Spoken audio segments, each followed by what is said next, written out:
This video demonstrates a young athlete trying out a new exercise, the overhead press. He has performed the seated dumbbell press exercise before and has now progressed to the standing overhead press. The athlete was not given any cues on body position or bar alignment prior to the start of the lift. He was asked to perform the overhead arm extension exercise to identify whether he had good range of movement or any restrictions that would affect his lift. We can see that he has good range on both arms and is able to maintain a neutral spine throughout. When moving on to the barbell overhead press exercise, initial observations show us that the line of travel of the barbell at full extension is forward and at an angle rather than linear overhead.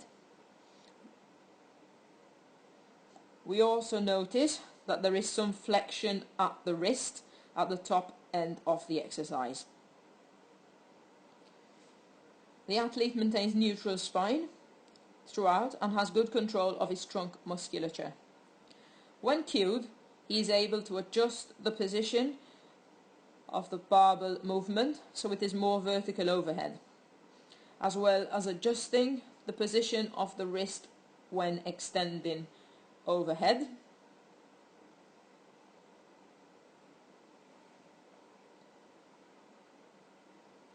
This indicates that technique can be improved to obtain an optimal lift by further practice and cues when performing this exercise, as the athlete has the capacity to perform the overhead press but needs more experience to make the lift more optimal.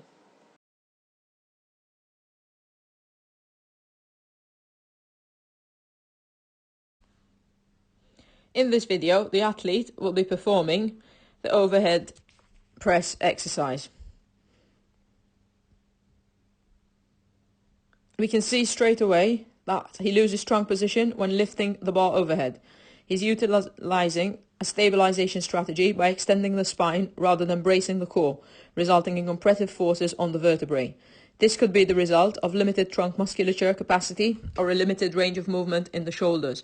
Further investigation is carried out to analyze what is causing this capacity limitation. The athlete is tested for mobility in the shoulders using the overhead arm reach. It is clear that there is a restriction in movement, as a bend in the elbows is observed in the arms as he raises them overhead. We also notice that the arms do not travel in an optimal pattern. This could be due to a tightness into the latissimus dorsi muscles. You also notice a bend in the left elbow as he raises the arm up. We are using a band to perform an upper back stretch, as well as a foam roller to release tightness in the upper back, and a thoracic stretch on the roller also helps with improving the athlete's range of movement in the upper part of his spine.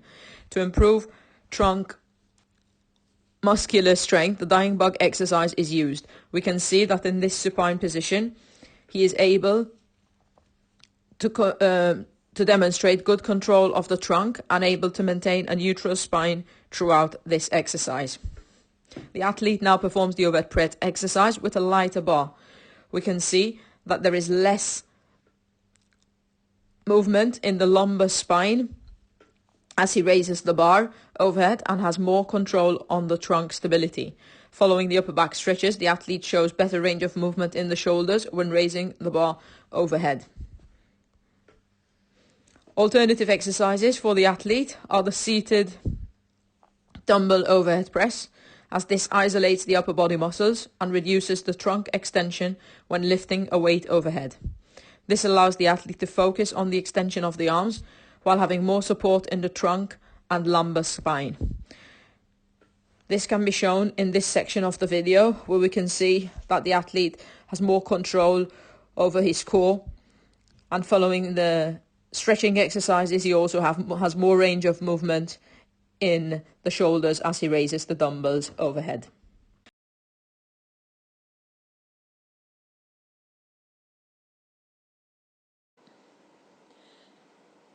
The athlete will be performing the back squat exercise. As a long distance runner and cyclist, she is new to weightlifting but is looking at improving lower body strength and core stability. She was not given any cues prior to the start of the exercise. The lateral view of the movement shows good hip and knee angles, indicating flexibility in the hips, as well as good dorsiflexion in the ankles. There is good depth in the squat, good back hip disassociation and stability throughout the movement. The bar also travels in a good position in relation to the base of support. The athlete was testing using the supine hip flexor stretch and the knee to wall stretch. Both tests show that she has the capacity to perform this exercise.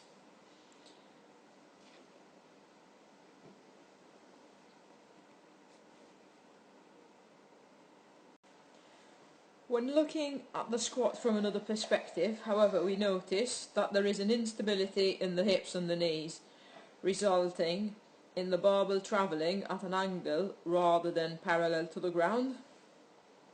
Following the results from the mobility test, we can conclude that the athlete has a skill limitation, resulting in the squat being relatively unstable, as she is new to exercise, rather than a capacity limitation.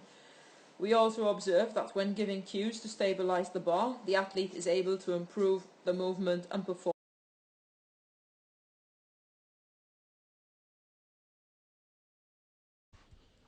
In this video, our athlete will be performing a back squat. From this side view, we observe an excessive forward trunk lean, resulting in the bar being forward from the midline of the base of support. The acute hip angle is an indicator of a limited range of movement in the athlete's lower body, restricting the downward movement. From the knee angle, we can also observe that the athlete struggles to reach an optimal depth in her squat movement. We will be running some mobility tests to investigate the location of the capacity limitation and look at various techniques to improve this exercise and make it a more optimal movement. Further investigation showed that the athlete has the ability to disassociate back and hips, as the athlete was able to perform a pole squat, maintaining good hip flexion and neutral spine, indicating that she has good range of movement around the hip joint.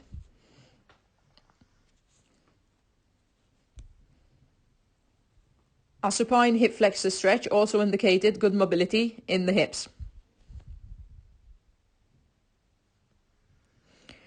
When looking at the knee to wall stretch, it is clear that the athlete has a capacity limitation in the ankle, as the heel lifts when the athlete's knee travels forward. The athlete has no issues with tightness in the calf or soleus, indicating that this restriction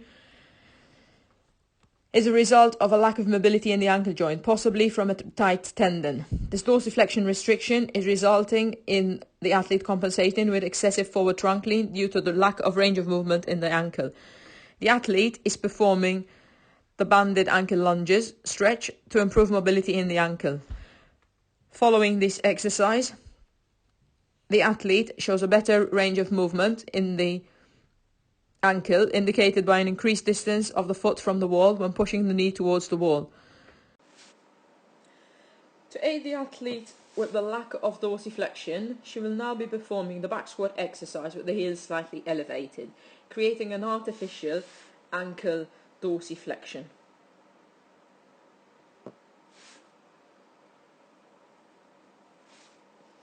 At the bottom end of the exercise, we notice that now we have an increased angle at the hip, as well as a lower decreased angle in the knee, indicating more depth in the squats and less forward trunk lean. So now the hip and the knee angles are more similar. Additional exercises such as the goblet squat and the front squat have been included in this athlete's training program to relieve the load from the back and focus on a more forward loaded exercise and upper trunk lean position.